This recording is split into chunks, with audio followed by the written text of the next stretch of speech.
précédente vidéo, concernant les statues d'Octave Auguste conservées au musée du Vatican, j'avais mentionné la présence de 3 types de représentations.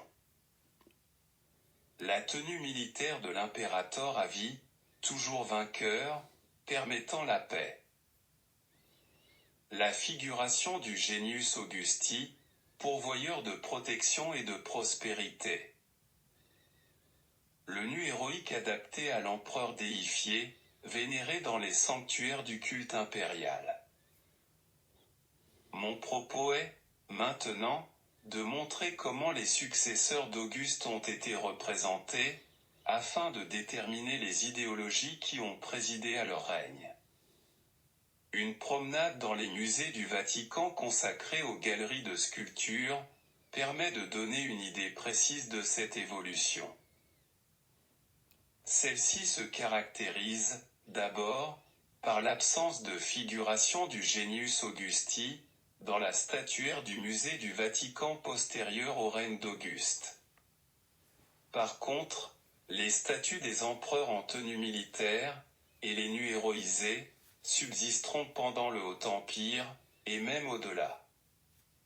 En outre, on note l'apparition d'un nouveau type de représentation, celle de l'empereur, divinisé de son vivant, par assimilation à un dieu du panthéon romain. Il convient, aussi de noter, de prime abord, une caractéristique surprenante. Les têtes des statues ne correspondent pas toujours à leur corps.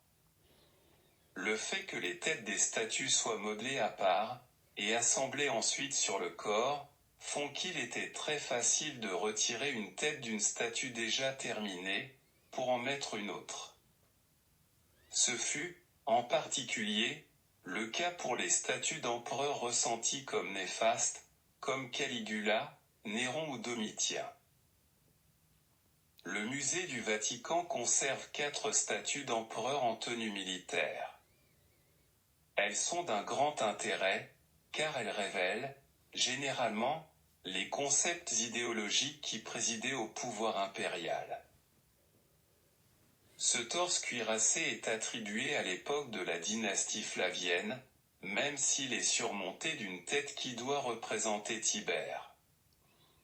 Une telle assignation est révélée par la présence, sur la cuirasse, de la louve allaitant Romulus et Rémus.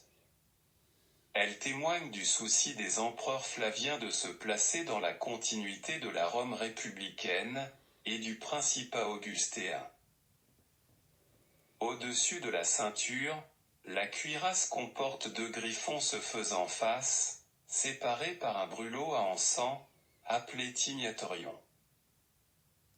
Le griffon est un animal fantastique, comportant un corps de lion ailé, et une tête d'aigle. Il est traditionnellement associé à Apollon Délien, en tant que monture, mais aussi, en tant que gardien de son or, que les griffons défendirent lors d'un assaut d'un peuple appelé Arimaspe. Cette double caractéristique est à mettre en relation avec le rôle du dieu dans l'idéologie augustéenne. Il est considéré comme le garant de l'harmonie et de la concorde, sur lequel repose officiellement le nouveau pouvoir. Dans cette perspective, l'impérator a pour tâche de préserver ses valeurs dans l'ordre impérial, en les défendant contre toute atteinte. La présence de griffons rappelle cette nécessité primordiale. Pour la clarté de ma description des tenues militaires des empereurs, j'intercalerai une statue de Trajan du musée du Louvre, dont la signification est particulièrement évidente. La cuirasse de Trajan comporte 3 niveaux. En haut est figuré un masque végétal. Au-dessous, sont sculptées 2 déesses ailées, appelées Nike en grec et Victoria en latin. Elles sont occupées à ramasser les dépouilles d'un ennemi vaincu, et à ériger un trophée, symbolisant le fait que l'empereur a emporté la victoire contre un ennemi. Grâce à cette victoire, la paix et la concorde seront garanties dans l'Empire. Enfin, en bas, sont figurés deux ennemis enchaînés. Les lambrequins qui se trouvent en dessous de la cuirasse portent, entre autres, des allégories se référant à la personnalité de l'empereur. L'aigle et le lion symbolisent la puissance et la force, l'éléphant personnifie la piété et la sagesse. C'est parce que Trajan incarne ces valeurs, que Tyché Fortuna, déesse imprévisible dans ses dessins, lui donne la victoire. La sculpture suivante est un buste représentant Hadrien, empereur de 117 à 138, fils adoptif de Trajan. Il porte le paludamentum tenu sur l'épaule par une broche. Sur la partie haute de sa cuirasse est représenté le gorgonéion.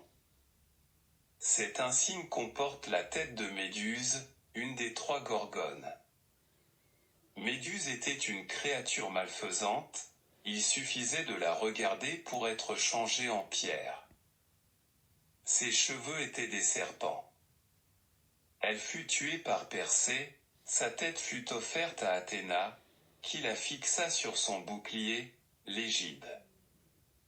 Le gorgonéion, arboré sur la cuirasse des empereurs, permettait, allégoriquement, à celui-ci de terrifier les ennemis, de lui donner la force de les vaincre, mais aussi de le protéger contre tous les dangers. Antonin le Pieux fut empereur de 138 à 161, il est aussi représenté en tenue militaire. Sa cuirasse comporte les deux griffons, déjà mentionnés, se faisant face. Elle se termine par une ligne de lambrequin, figurant une fleur de lotus, cantonnée d'aigle et de lion rugissant. Cette statue est très différente des précédentes, dans la figuration de la manière d'être de l'empereur.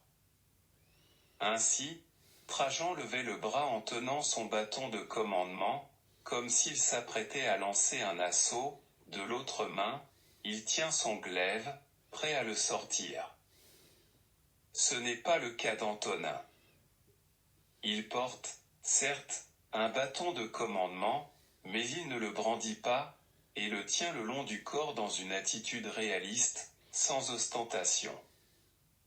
Il est représenté comme un homme réel, tel qu'il devait être dans la vie.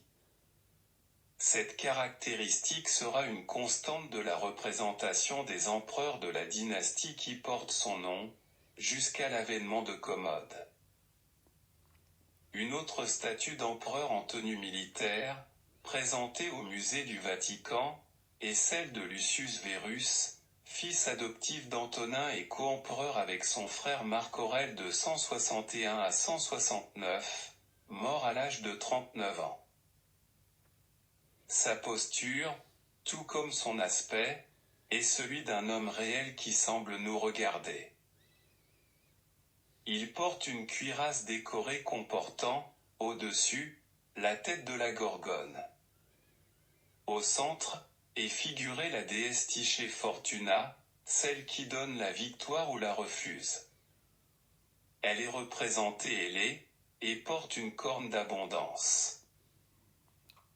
De part et d'autre de Fortuna, sont figurés deux trophées d'armes, et deux captifs enchaînés, qui témoignent d'une victoire de l'empereur, obtenue sur le champ de bataille.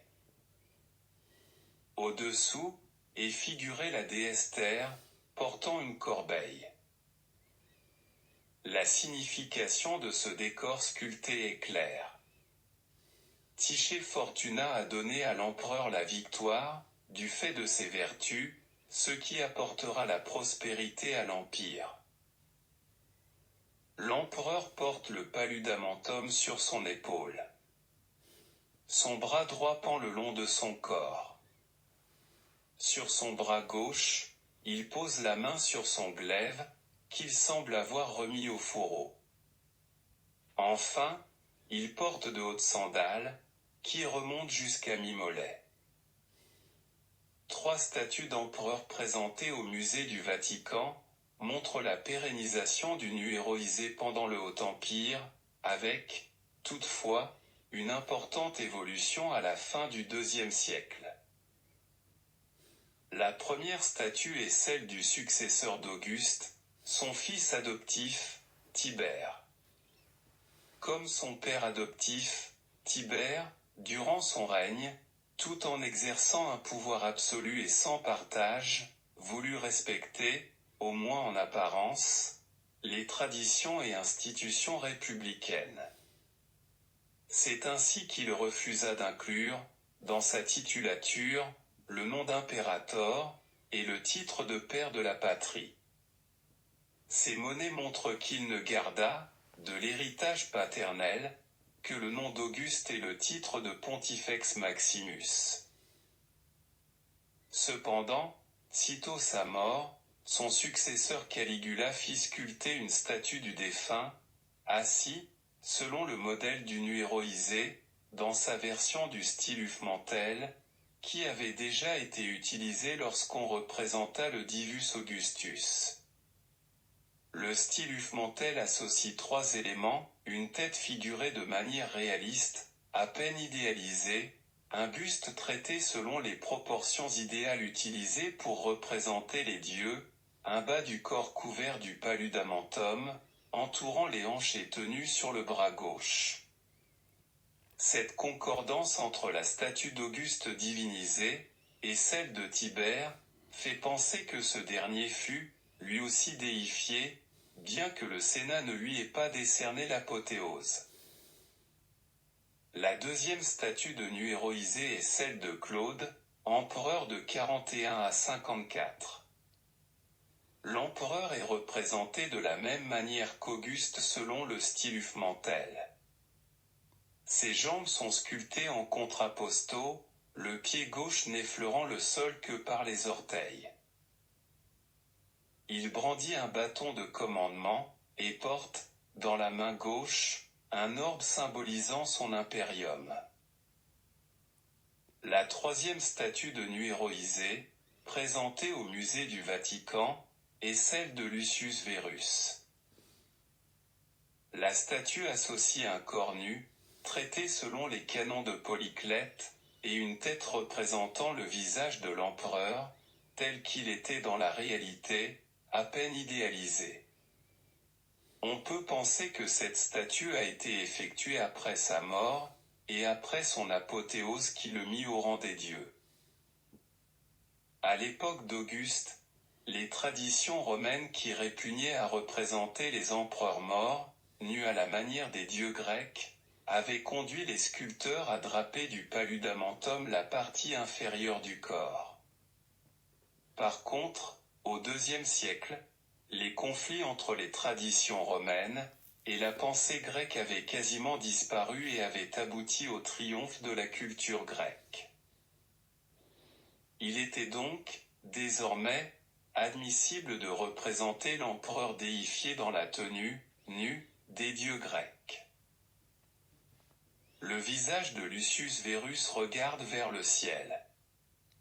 Sa main droite est également levée vers le ciel. De sa main gauche, il porte l'orbe, surmonté d'une statue ailée de Victoria. Enfin, il semble avoir posé le paludamentum et son glaive sur le rocher, pour apparaître en tant que Dieu. Le troisième type de représentation de statues impériales présentées au musée du Vatican, est celui des empereurs divinisés de leur vivant, par assimilation avec des dieux du panthéon romain. Elle concerne deux empereurs Tibère et Claude. La statue de Tibère montre l'empereur représenté selon un type appelé Jupiter Costum, révélant une assimilation de l'empereur au roi des dieux. Il tient une épée à la main, brandit un bâton de commandement, et porte le paludamentum, retenu par une broche sur son épaule. Il arbore sur la tête une couronne de feuilles de chêne. Une telle couronne, dite civique, était donnée, sous la République, à un citoyen qui en avait sauvé un autre. Elle était devenue un attribut essentiel de Jupiter. Elle devint aussi un attribut impérial. En effet, en tant qu'impérator, Le souverain était toujours vainqueur, il était donc considéré comme le sauveur du peuple romain. Cette statue est étonnante au vu des prétentions de Tibère à la préservation de l'apparence républicaine. Elle aurait été sculptée bien après la mort de l'empereur, et pourrait être une statue de Caligula, dont on remplaça la tête, après l'assassinat de ce dernier en 41. La deuxième statue représente Claude, avec l'apparence de Jupiter. Cette identification se base sur deux caractéristiques, d'abord la couronne de feuilles de chêne, ensuite la présence de l'aigle, attribut normal du dieu. Claude brandit un bâton de commandement de la main gauche, tandis que la main droite tient une patère de libation. Cette dernière est, cependant, le fruit d'une restauration moderne. Le visage de l'empereur a été idéalisé afin de renforcer son aspect divin. Il est très différent du portrait réel de Claude, que l'on trouve dans les chroniques de l'époque. Comme pour la statue de Tibère, au vu de la manière d'être de Claude, on peut se demander, aussi, si ce ne serait pas une statue de son prédécesseur, Caligula, dont on aurait retiré la tête. Ainsi, l'analyse des statues des empereurs du Haut-Empire présentées au musée du Vatican témoigne d'une évolution des représentations des empereurs avec trois caractéristiques. La pérennisation du costume militaire de l'impérator, avec l'accent mis sur les notions de Nike Victoria et de Tyché Fortuna. L'application du nu des dieux grecs à la figuration des empereurs morts divinisés. L'apparition des statues montrant les empereurs vivants accoutrés dans la tenue des dieux pour se faire adorer en tant que tels. Cette tendance se développera ensuite, en particulier à l'époque des Sévères.